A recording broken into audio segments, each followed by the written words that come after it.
Hello and good evening. Welcome to Heart with Saima, the podcast show which brings different people to you every week. Amazing people who are courageous people, and I think that courage is something that just lies within each and every one of us. And we are all hoping to do extraordinary things and inspiring things and touch lives. I'm your host, Saima Dillon. Thank you for taking the time out of your precious, valuable time to be here and be a part of my journey. So, without waiting anymore, let's just dive right in and introduce my guest to you, Laura Staley. And something about Laura, she says that all the internal work that she just continues to do transcends trauma of the past and the transformations she continues to experience from soulful evolution, personal growth, and self awareness. She has shifted from living terrified and traumatized to living deeply grateful, healthy, emotionally intelligent, and anchored with grounded confidence, embodied self acceptance. She's kind and listens deeply to other people who often ask curious questions. She has learned to live wholeheartedly brave and free in love and service to herself and to others. Um, she lives with love and joy, and she has unleashed her self-expression in writing, dancing, and without waiting anymore, let me bring on this amazing lady right here, Laura. uh, Good evening, how are you doing? I'm doing very well. What a beautiful introduction, Saima. I'm so honored to be in the conversation with you. Thank you. Thank you. Thank you. Absolutely. It's my honor and my privilege to have you here, Laura. And like I had messaged you earlier, I was going through um, when we send out the information for the guest, and you had filled it out. And I was taking a look this afternoon and going over it. And I was like, so much of our energy, it transcends, right?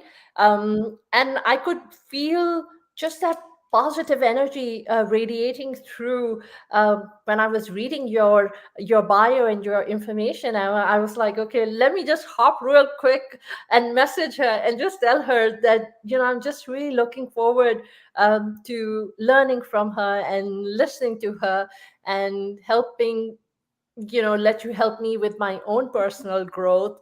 And so welcome. Oh, thank you. It's truly a joy.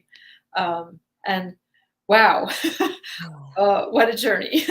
And of course, I realize that it doesn't ever end. I mean, one's evolution and self-awareness just can continue to expand and grow each day. But that deep sense of feeling anchored in self-love and confidence and all those beautiful things that you shared is a very real, tangible experience. Like I feel comfortable in my own skin in ways that I don't think I thought were possible. Like I didn't know it was possible to feel so deeply content, sometimes even tranquil in my inner world. Kind of no matter what is happening out here, I feel so anchored in my inner world, and it's just um, it's astonishing at times, the privilege it is to be alive, to be here with you, to be in this conversation, to share with others this incredible journey that I continue to be on, and to just share a little bit. My past included a very difficult childhood into adulthood. The dynamics of my family of origin were very challenging, and then I had outside experiences, including sexual abuse, rape that happened outside the home. Children bullying, and yet I found my way my anchors in nature, in the natural world. And also I found myself turning to my inner world pretty early on as a sacred space, even though I felt so terrified. I mean, if there was a word to describe how I was as a little girl, it would be just terrified. And, kind of that hypervigilance, with that ability to kind of just at times check out because it was so difficult. There's the sophisticated word for it of dissociation. And I think I did have individuals in my life, teachers and my grandma Hope, my dad as best as he could, be lifelines to me. My Aunt Barb, I had a beautiful Aunt Barb, who showed up so consistently loving to me. So it's kind of in the contrast that I began to discern, the whole energies of people. And I learned very early on, Saima, that it's energies of people. Like people could be dressed so beautifully, right? But there'd be this energy about them that would make me go, stand back a little bit. And then another individual, like what I refer to as like the packaging, they may not look like me, anything like me, right? They might even not smell great or whatever, but their energy is so gentle and really welcoming. And then they start to, often people would share with me for whatever reason, even when I was a little girl, people felt so safe to tell me stories. And my children, I have two children, I have a son and daughter, great blessing in my life. They're adults now, but they would laugh because we would be out and about, right? And the clerk at the checkout of the store would just start telling me her breakup story with the guy that she had been dating, and she's a complete stranger, right? And for whatever reason, I guess I had this this calmness. Yeah, I learned. I think I learned to kind of contain the terrified and present what we would call it imposter syndrome, right? And present a kindness out in the world. And yet, especially when my children were really little, then I knew, like even before they were born, I knew I had deep work to do. I knew I didn't want to parent my children the way I had been parented, and I wanted to break the cycle. I knew enough. I was educating myself. I had such thirst. I mean, education was another lifeline, right? So I went on to, earn a high degree, the highest degree, You have a PhD. PhD, right? And so I continue to have that hunger for knowledge and learning and understanding what makes people tick, and have this deep curiosity about human beings. But I also learned to be discerning of the energies that, that move towards and move away from, and then go inside myself, right? And became very introspective, to That's try and figure amazing, out. right? Yeah. That journey right there. Yeah. Just, that transcendence, that journey within your own soul. So many people, Laura, they're actually, um, in fact, I think that's that's the vast majority of the world. Everyone is worried about others, what others are doing, and how others will react to us. Mm. But this journey into self, this journey is just has a revelation of its own. It transcends you through the space and through the mountains and through the valleys, and it just transcends you into a completely different universe, a universe which is so powerful, and um, it gives you strength and it gives you courage to feel that you can conquer anything that you choose to conquer. Oh, it's so true. And I mean, I dabbled in meditation, well, and especially got a little bit more disciplined right before my second child was born, my son. And then of course he was born, and it kind of went away. But what I noticed was so profound about it is that we have this, what I call my inner quiet Charlotte. I used to call it my inner fly on the wall, but it's grown to what I now call my inner quiet Charlotte. And it's that witness self, right? It's that part of me that hears the words that are coming out of my mouth, knows that my hands are doing what they're doing, right? Knows that you're on the other side of the screen, knows to look at the dot, right? We And discussed and, the dot and earlier. this deep, quiet awareness is actually the essence of who I am. It's not even, it's not the color of my eyes, I'm not the hair on my head, because who knows, someday I might lose it. I hope not. but it's not the wrinkles on my face. That's not who I am, Your and soul. yeah, it's that soul, it's that witness self, it's that true self. Some people call it the essential self, and it's such an exciting moment. Well, all those moments, right?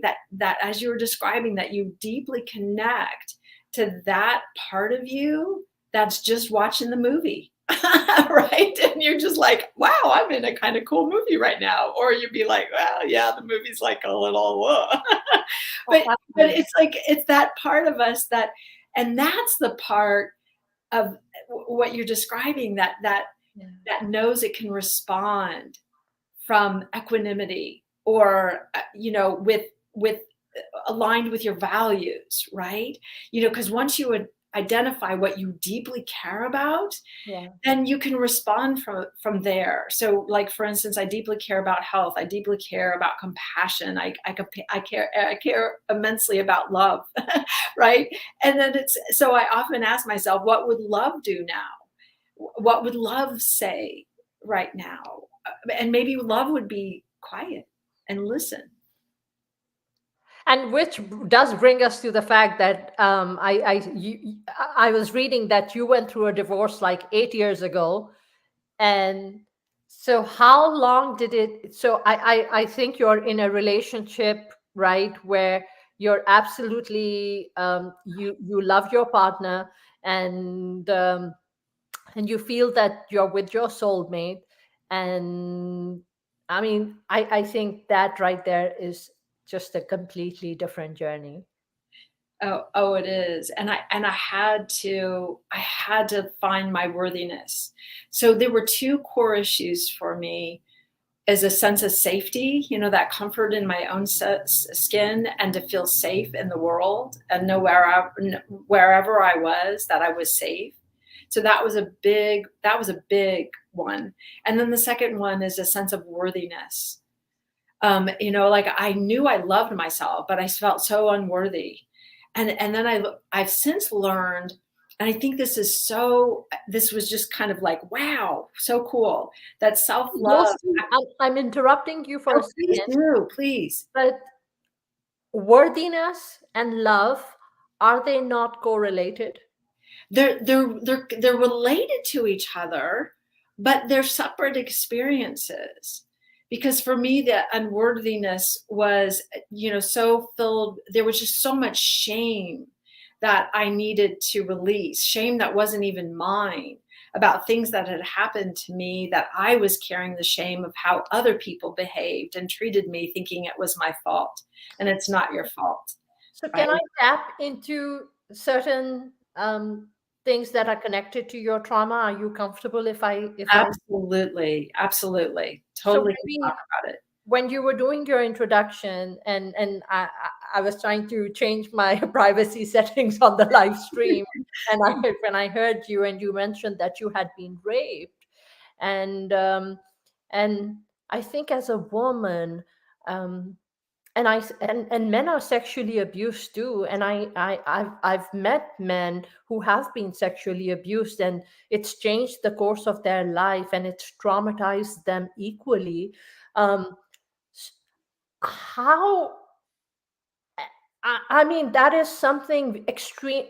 As a woman myself, I think that's just so traumatic, because that's the worst invasion of of you. um How did you overcome that? Are you okay to share that Oh, story? absolutely. But remember, it was layered with real serious challenges in the family dynamic. So it was just like packed. It was like all packed in there.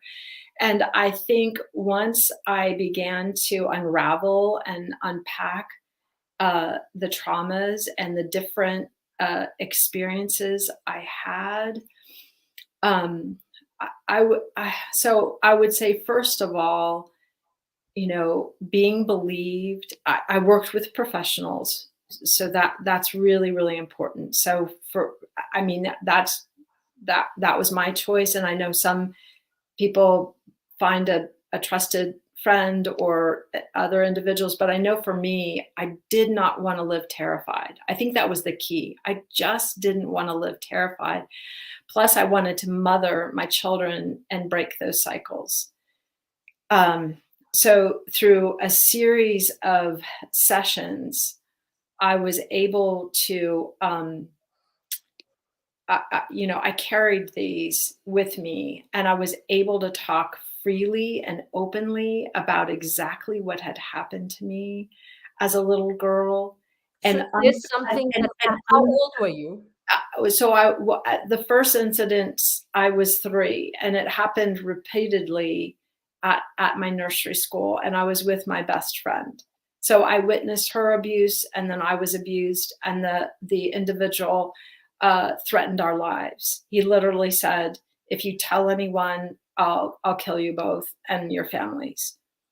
And Um, you and started so, being you 3 just years old? you stuff, yeah, yes, and you just kind of like don't tell.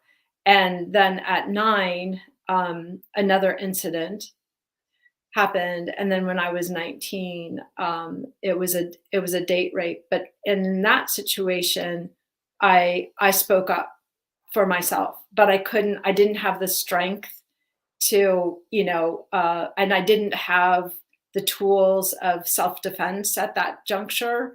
Plus, there wasn't the understanding of date rape, but I knew it wasn't okay. I knew I didn't want what happened to happen at all. So I think being able to unpack exactly what had happened and what was said to me and what I had carried, and to know that it wasn't my fault, that I actually had done nothing wrong to have those things happen. It wasn't about me. It was about those perpetrators, right? It was about Um, those individuals. So that was a really key part of my healing, was to pull apart what I was responsible for, and what the other individual was responsible for, right? so one And thing I would real quick, I yeah, would share, please. um, um, you know, we have so many wrong thoughts in our head, or things which have just been ingrained in us. And so i I myself remember having this conversation, and I feel that your children come into your life as a mirror, a place where you self-reflect. And a lot of people are not willing to learn from their children, and I've made my own share of mistakes, mistakes which brought me to that juncture where I was ready to learn from my children. And this is something my daughters taught me, because I was like, you girls always protect yourself, always safeguard yourself, what you're wearing, what you're doing. And my daughters told me that no, what needs to change is the mindset of men. They have they need to treat women with respect. They need to look at women with respect. So it's not what as women we wear, it's not how we whatever it is that we are doing, that we do with our own choice. It is how men perceive a situation, how they perceive women. They need to change their mindset as to how they view women. Oh, absolutely. I mean, a whole reset button needs to happen, especially for those situations where it's a child, right? Because a child, it doesn't have the tool set that a grown adult does, and they're both horrific situations, right? But yeah, that blaming the victim, that needs to end, right? Because it isn't what I was wearing or any of that. It was a power struggle, especially in the case of, well, in all three situations, it's a power over, right? And it's a both and. It's learning within. Well, first of all, creating safe places for children to tell their truth. Yeah. That You it's know, okay for them to tell the truth. yeah, right. And what's so terrifying though, right, is this adult has told you, and it could be an authority figure, right, has told you that they would kill you and your family if you told. So And that's you know, conditioning. you're kind of like in this bind. And yet, if children have safe havens to and safe places to you know, and I think there's a lot of trauma-informed people now who can track what the behaviors of a child who's being abused in some form or fashion, in a way that back in the day that these things happened to me, I think there's a greater amount of awareness. And so for that child to know it's not their fault and that they'll be believed is so critical. And yes, the shift in mindset of people, because as you referenced earlier, there are men who are sexually abused. Yes. So it's a human issue. It's a human power, you know, like messed up. And it's not, and quite frankly, it's not about sexual expression. You know, it's violence. It's just pure, it's violence. It's a violence against another human being, period.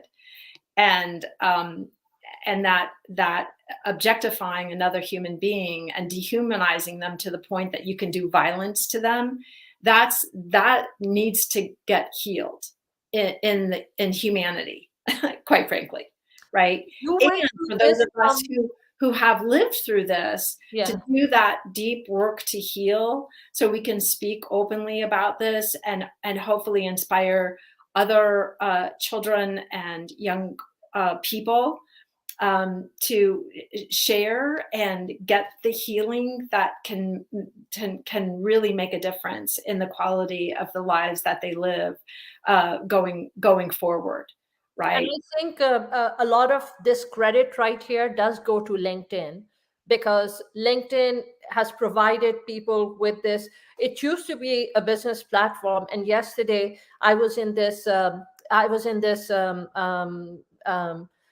This meeting, this clubhouse style audio, which LinkedIn has introduced in beta form, and it's going to be coming out soon. And they were talking about LinkedIn, that LinkedIn has changed. It used to be a very professional platform, but now it's 80%. It's okay to show your vulnerabilities. It's okay to put yourself out there. It's okay to embrace who you are and go out there with strength and with courage, and show whoever it is that you are. Yeah, oh, I agree. I have published with Biz Catalyst, and the variety and the quality of writing is stunning of my colleagues. I'm so moved and inspired by the engagement, the willingness to talk about these difficult topics, because when you can't stand and face something, like in my own journey, I had to face these things so that I could heal them. If I kept them buried and packed down, they would be running the show of my life. Even if it didn't seem totally apparent, it would be there. The level of stress that I would be exhibiting with the people that I probably love the most, they'd know. They would know that something is not okay. It was not okay with me, because the thing about trauma is it'll come out sideways. I know in my case, I overreacted right? My children were really little, and that was just such an awakening moment, right? And it was so, that's such a vulnerable story, right? But I knew that I was like misfiring, right? I was I something would happen. They were just being kids, and I just, turn into this awful cartoon character. I didn't physically hurt them, but I'm cussing, right? And we laugh about it now, but my son would play the next day with his Matchbox cars, and he'd be saying, F, F, F. And I'm like, oh my God, like if I don't want my son using that word with grandma, right? I got some work to do, because I would have these meltdowns where I would just kind of like lose it. And it scared my kids. That's what really hurt me. And that at that juncture, I had done a lot of intellectual work up to that point, so I could describe exactly what was happening. I knew many of my triggers, and yet I wasn't able to uncoil this reactivity, right? And then when I started body work, that mind body somatic work, wow, to get at these traumas, that made such a huge difference, because then I was able to check in with my body. And as soon as my body would start to flare, I would literally um, take myself out and put myself in the bedroom, and I would, close the door. I would let my kids know and make sure that they were safe. And then I would scream into the pillows. I would say all those awful words, into the bed, into the pillows. And then eventually it got to the point where I would just feel that, and I would meditate. And after, I would cry and scream and yell and, kind of pour it all out of me. I would sit in my peace chair and quiet myself, and then regroup with my kids. And I didn't have to do that forever, but it was a really important, powerful pattern interrupt in my healing journey. And it made a huge difference for how my kids got to experience their mom.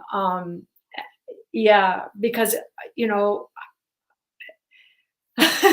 who wants their kids terrified of them? I mean, that's just, so I was like that shame, and yet, the rage shame cycle, I called it.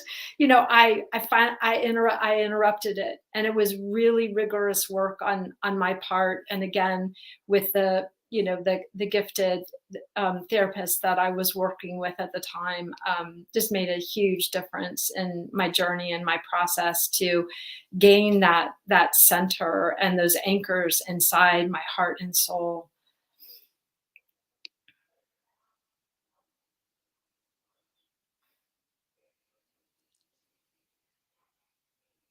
Are you okay?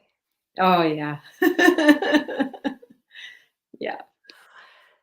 You went through a lot of trauma from the age of 3, and you said, you were first raped at the age of 3 and you witnessed the same thing happen to your best friend, and you were just little children who were clueless at that time, as to the wrong that was being done.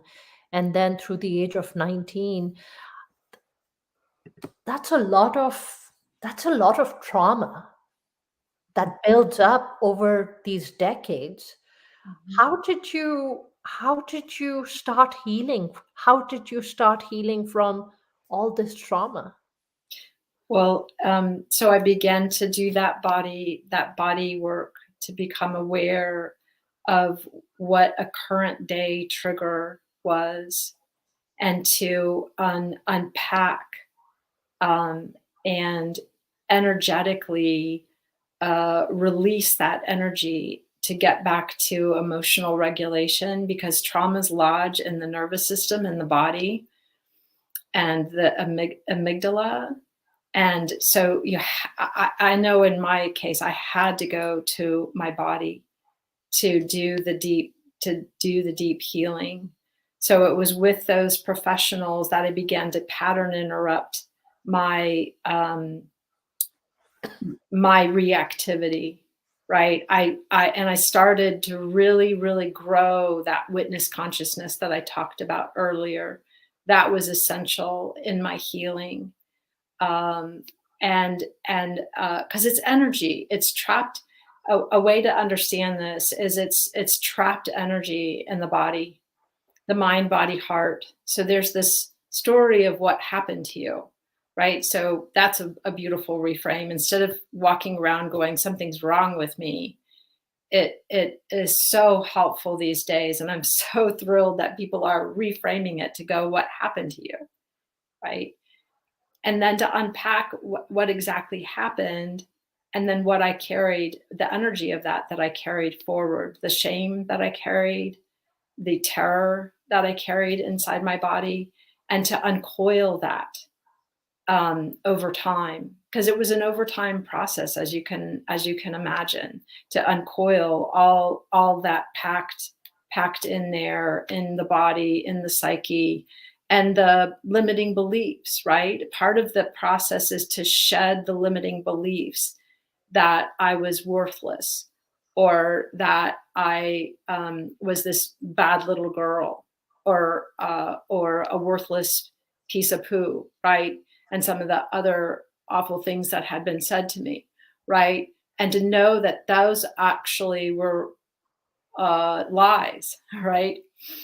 And to pull those out of my mind and psyche and body was really, really essential to my healing.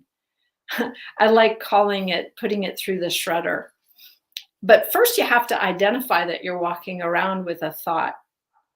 And a belief is often a thought that you just keep thinking over and over again. And it's not true. You haven't checked it out. Is it actually true? And there's a difference between those I am statements, I am worthless, versus I have compassion, or I have a skill set, right?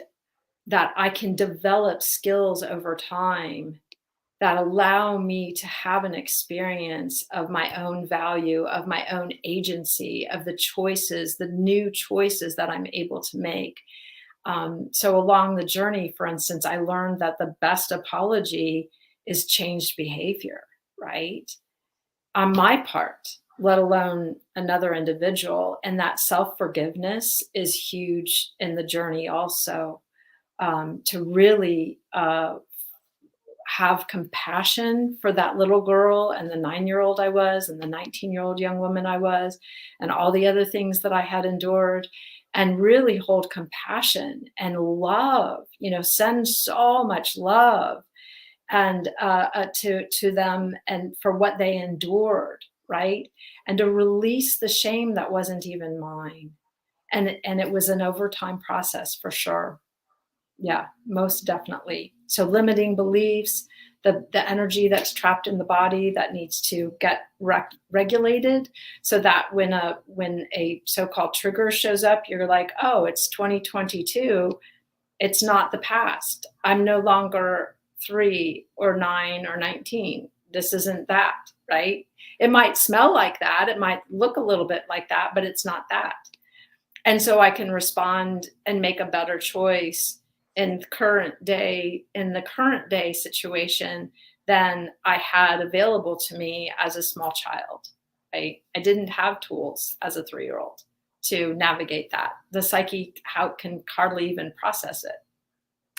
So how do you, when when there's this different kind of trauma which is in your psyche, to be able to identify, and I think everyone has it, as we go through, yes, what you have experienced is just something so painful and drastic, being raped at the age of 3, and then 9, and then 19. I mean, that's just over 2 decades, the amount of trauma that you must have experienced.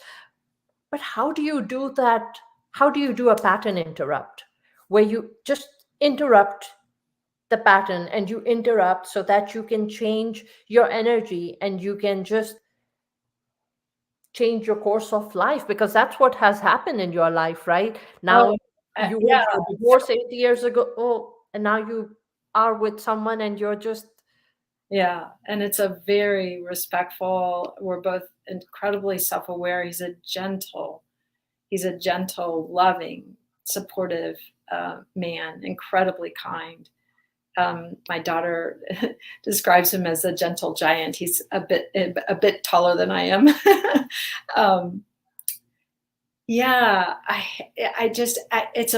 well, for sure, it's a process of tackling those limiting beliefs, of doing the inner body work, developing that strong witness consciousness, right? That part of the soul that can stand back and go, wow, these are scenes of the movie, of parts of the movie of my life, but they're not the whole of me.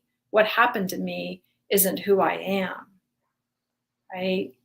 And to release the emotions that are attached to all these things, to grieve. Grieve is a huge part of this, by the way. And I love Brene Brown's work in Atlas of the Heart, because she talks about this idea of disenfranchised grief. And I thought, wow, this is so spot on. There was a researcher who did work with, especially with sexual abuse survivors. And what they identified is their griefs. There's so many different griefs. Your loss of your worldview, your loss of your sense of safety, your loss of feeling safe in your own skin and your own body. Walking around scared all the time, quite frankly. And what was the name of the book? Atlas of the Heart by Dr. Brene Brown. It's fantastic. And so there's a grieving to do of all these things that have gotten lost, right?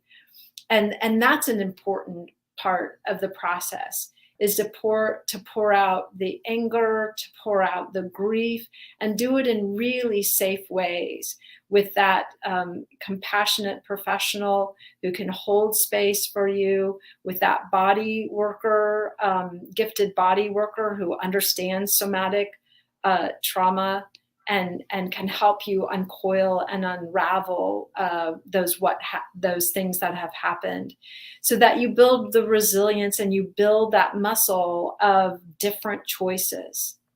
Because I think that's been key for me, is that I have had the ability to make different choices and take different actions, say different words, right? And to come back home to self-care, to running and dancing and I did roller skate. I don't roller skate now. I haven't learned how to rollerblade, but I love to ice skate. I haven't done that in a little while, but being active, finding the rhythm in regulation. There's another fantastic book co-authored by Oprah Winfrey, Dr. Bruce Perry. They wrote it together, called What Happened to You. That's another excellent resource. So know that I still am this avid reader. I have a thirst for learning and trying to understand what happened to me, right? And unpack it and how to heal. So not just what happened, but what is the healing trajectory, right? So part of the healing trajectory is to let go of those limiting beliefs, to release the emotions associated with these events, to do the deep body work and healing. And everybody's journey is unique to them, right? And like you said, so many people have had trauma. They've had shocks to their nervous system. I mean, that's what a trauma is. That puts us in the fight, flight, freeze, rather than allowing the prefrontal cortex, which is right behind your forehead. And that's kind of the rational brain that you can think through consequences. If I do this, this might happen, or if I choose this. And also I would offer too, that pausing became really, really important to me. What do you mean by pausing? Pausing. So if somebody said something and I noticed my body kind of, my body, I became very, very aware of my body, My feet, I learned how to feel my feet. I know it sounds so simple, but if you're so busy up in your head, a lot of people aren't embodied in their bodies. So part of the work was feel my feet, feel my feet, feel my feet. And so that's kind of if a trigger comes, I notice my body sensations, and before something flies out of my mouth that I cannot take back, right? Like all those F words in front of my kids, right? I couldn't take that back into my mouth. It came out, right?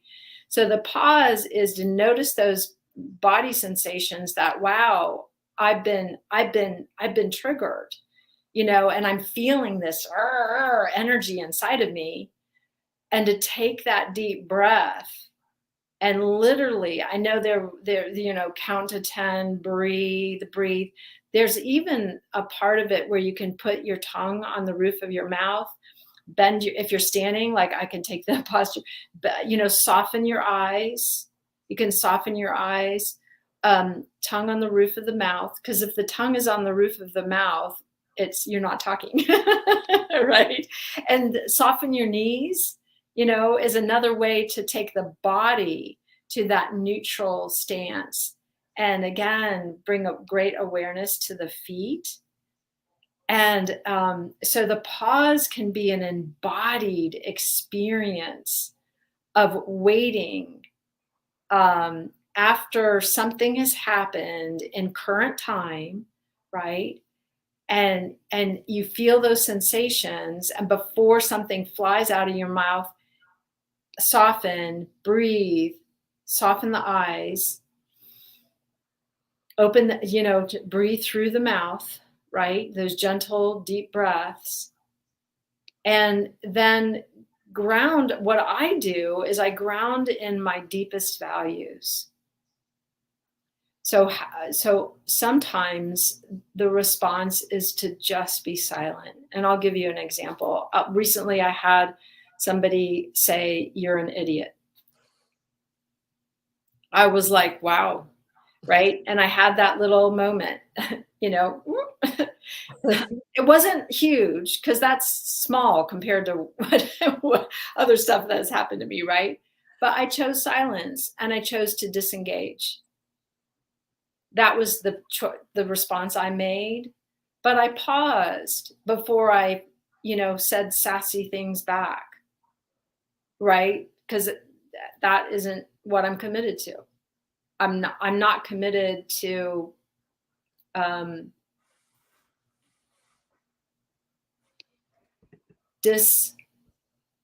disrespecting another human being who's struggling, right? I'm not committed to that. So for me, the pause looked like, I heard what was said. I heard the tone in which it was said, and I chose to disengage. I went to that neutral place in my body. And what's really great is, it did fire some thoughts like, wow, maybe I am. And, all that stuff and then I was like, well, no, that's this individual's experience of me. It's not the truth. And it might very well be this person's fear or projection or something else going on for him, right? That I have no idea. And it just came out of him because he hadn't learned how to go to pause.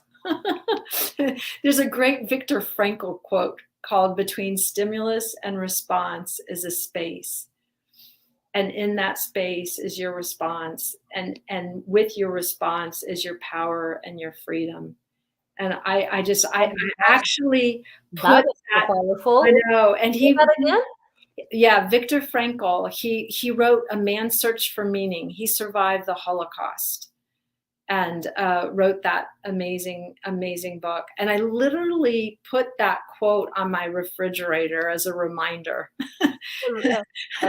to go to the pause.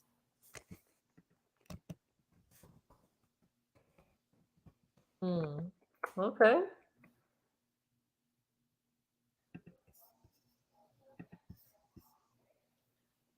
Okay. So that pause is very powerful. Yeah. It sure is. Yeah. It takes a lot of courage. And practice. Yeah. A lot of practice. All of these skills, shedding the limiting beliefs, feeling my feelings, feeling the sensations in my body, witnessing all of that.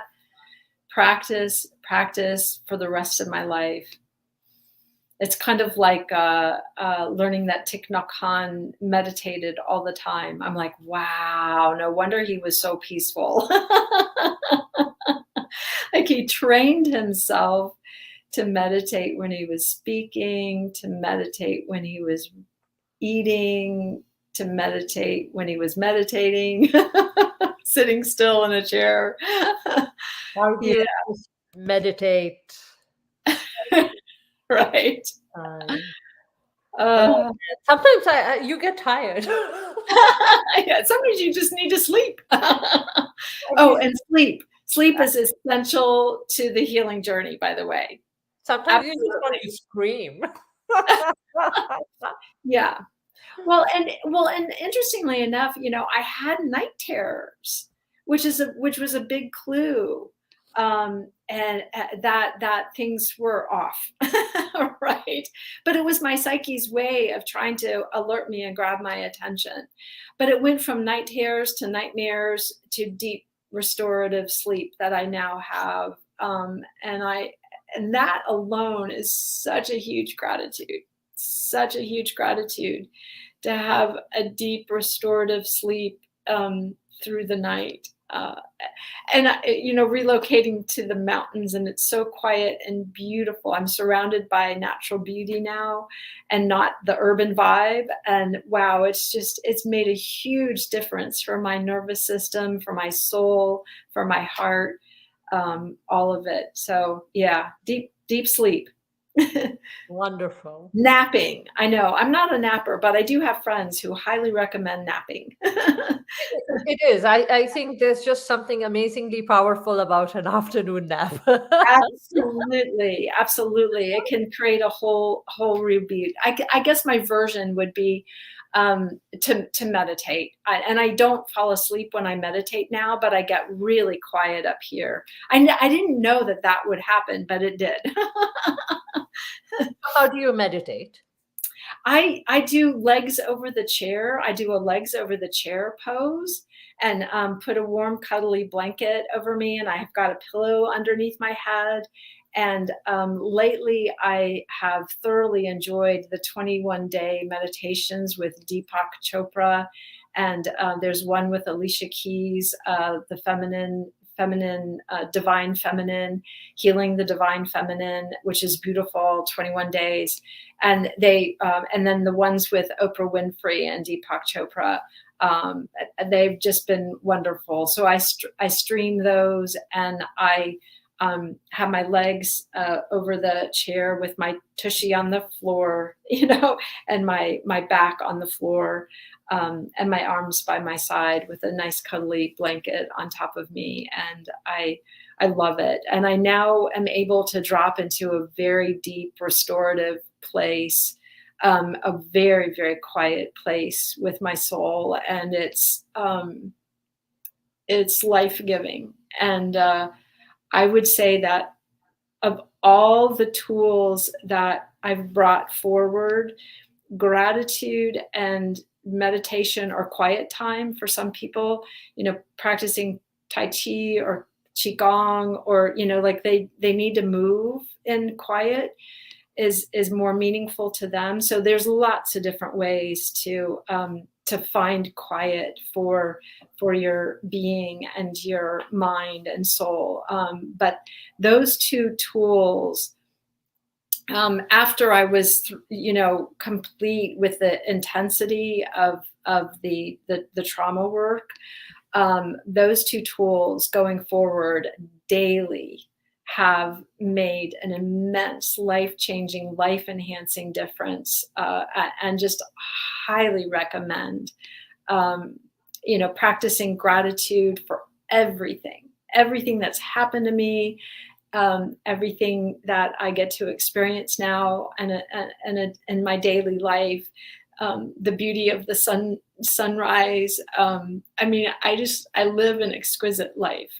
I want to assure people that I know those things happened, but I'm here to say it's possible to live an incredibly fulfilling, beautiful life on the other side, and with that true self, that essential self, what I love calling my inner quiet Charlotte.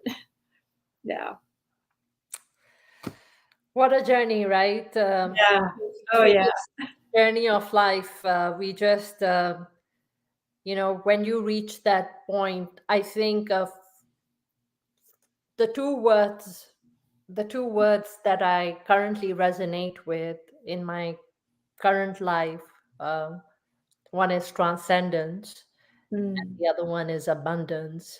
And right. I just feel that they are just two such extremely powerful words. And I think that's what the journey is all about. It is about transcendence, and it is about just evolving and learning, and just constantly seeking to become a better version of yourself. And I think that's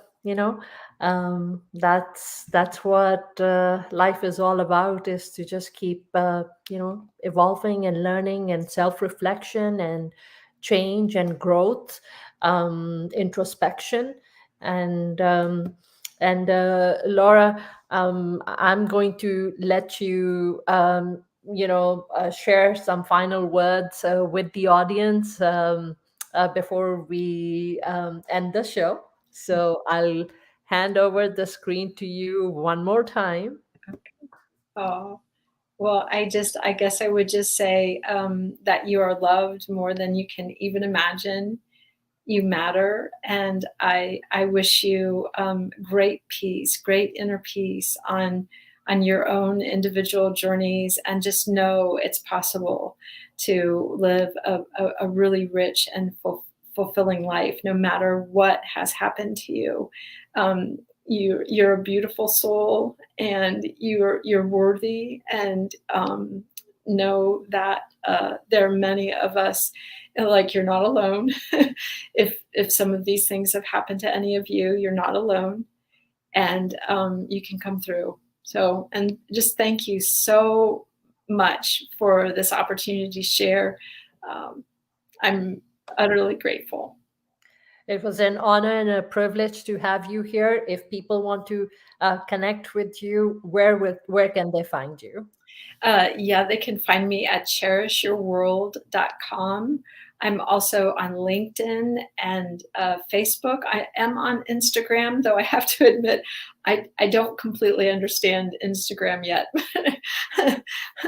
But yeah, Facebook, LinkedIn, cherishyourworld.com. And just like, thank you so, so very much. Absolutely. Um, Thank you for reaching that stage of your journey, where you have overcome so much trauma and grief, and all this chaos that you went through in your life, and to transcend to a completely different level, where not only have you healed yourself of all the wounds, but now you're out there and you're changing the world. Do you want to just quickly mention your books? Because you have 4 books, and do you want to mention? Oh, I'd be happy to. Could I do a little? So there's Abundant Heart. Oh, there we go. There's Abundant Heart that came out last year. There are essays and poetry here. With Sacred Stories Publishing, there's Live Inspired, and then the Cherish Your World gift book. I feel like Vanna White. And then Let Go Courageously and Live with Love. This is the very first one. And these are essays about letting go, with gentle guidance. Transform Your Life with Feng Shui. So those are the 4 books. And then there are 2 others that I was honored. They're both best-selling books, anthologies that essays went in. Mayhem to Miracles and Crappy to Happy. Kat Canavas and Ariel Patricia were the main co-authors of those two books, but I had essays in each of those books. So I'm just really honored to have become a writer. It was a childhood dream, honestly, because I love books. I still love books. I loved books as a little girl, and I still love. And so to have become an author is just a great honor Absolutely. and joy. So thank you. Thank you for that chance to share.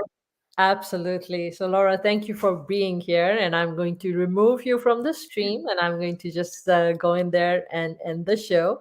So, well, all good things come to an end. So, just a little bit about me. I'm Saima Dillon. I believe in living your life. I'm an unconventional person, and I believe in being authentic so we can live the life that is true to us and that we have come into this world to live. I hope that with the wonderful, amazing guests that come on, that we are all able to touch lives one person at a time. I am a realtor by profession in the Dallas area. I also have a digital marketing company called Saima Media. And I'm a podcaster. I am a RJ. I have a radio show on 104.1 FM in the Dallas area and 700 AM. And the show is from 1 to 3 on Thursday afternoons. You're able to listen to me by connecting with me on Facebook, Saima Dillon. I do stream my radio show live, and you're also able to go on jointhecaravan.com and listen to the show. For women, join my women empowerment group on Facebook. It's called Women of Noor. Our mission is diversity, inclusion, empowerment. We have over 3,000 women from all over the world on the group. And, we even have men as volunteers who are wanting to touch lives. And what we are working on is we are working on creating webinars and courses and classes on the group. We are forming a club where we are able to have monthly events to empower women. We hope to teach women who are anywhere in the world so that we can empower them into becoming independent, into becoming self-sufficient, help them enrich them, teach them, and help them find jobs so they are able to work remotely no matter where they are and become self-sufficient. My podcast that you're listening to right here, Heart to Heart with Saima, it's my sounding board. I'm a warrior and I'm a non-conformist and I'm an ordinary person just hoping to touch lives. So thank you for being here, and thank you for joining us, and thank you for being a part of the show tonight. And have a wonderful evening. So with that, I say goodbye.